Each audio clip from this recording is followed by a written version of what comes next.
आज जालियांवाला बाग के जघन्य नरसंहार के 103 साल पूरे हो गए। इस नरसंहार को याद करना क्यों ज़रूरी है?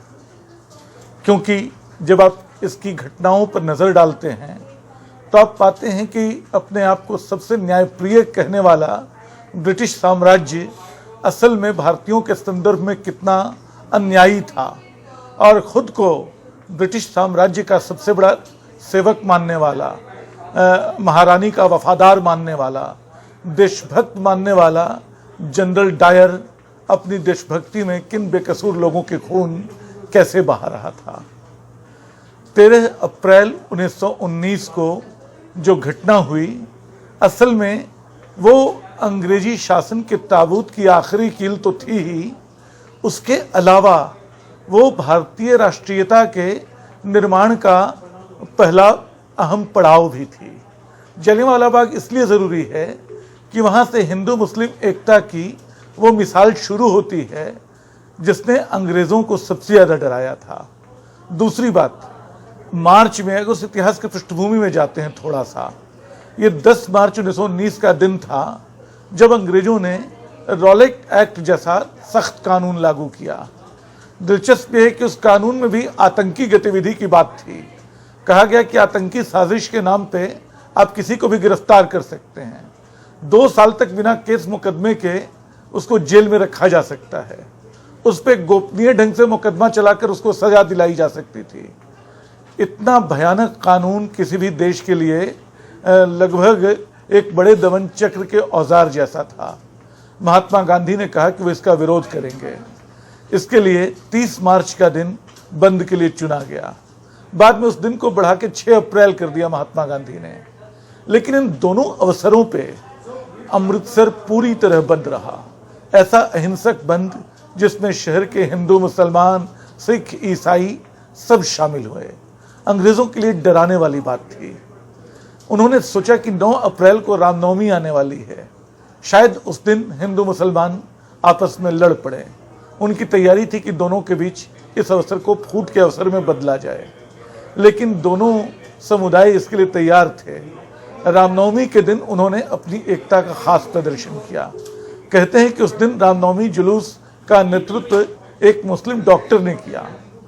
जब ये प्रस्ताव उनके पास गया तो शुरू में सबने बड़ा विरोध किया, कहा कि मुसलमान कैसे किसी और की इबादत कर सकता है, लेकिन वो उस जुलूस के नेतृत्व के लिए तैयार हो गए, इस शर्त के साथ कि वहाँ जुलूस में पानी के अलग अलग घड़े नहीं चलेंगे। उन दिनों हिंदू घड़े अलग और मुसलमान घड़े अलग चलते थे पीने के पानी के। इसको लेकर हिंदू लोग नाराज़ हो गए। उन्होंने कहा कि अरे ऐसा कैसे हो सकता है, हमारा धर्म भ्रष्ट हो जाएगा।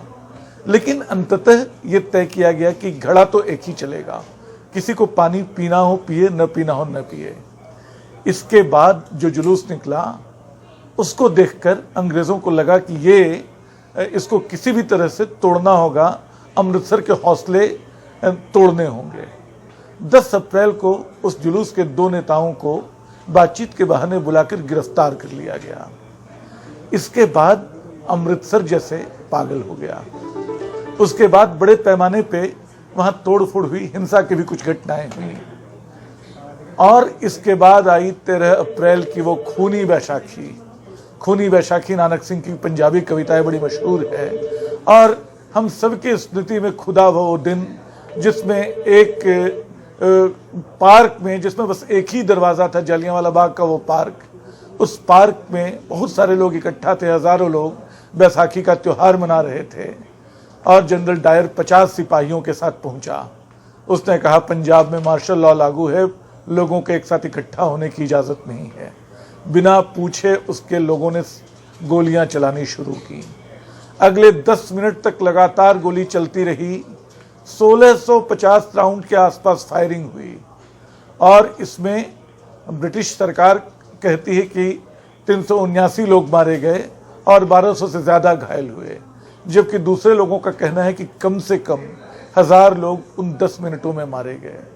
आज जब प्रधानमंत्री मोदी इसको श्रद्धांजलि दे रहे थे जलियांवाला बाग के नाम पर, तो उन्होंने कहा कि 10 मिनट इतिहास नहीं भूलेगा। लेकिन जलियांवाला बाग में भूलने वाला सबक एक और है, वो हिंदू मुस्लिम एकता है जिस पे आज सबसे ज्यादा चोट करने की कोशिश की जा रही है। राष्ट्रवाद का वो उफान है, देशभक्ति की वो अतिरेक है, जिसमें जनरल डायर जैसा कोई आदमी पैदा होता है जो हजारों बेगुनाहों पर गोलियां चलाता है। उसका एक सबक और है। उसके तत्काल बाद अमृतसर में कांग्रेस का अखिल भारतीय अधिवेशन हुआ।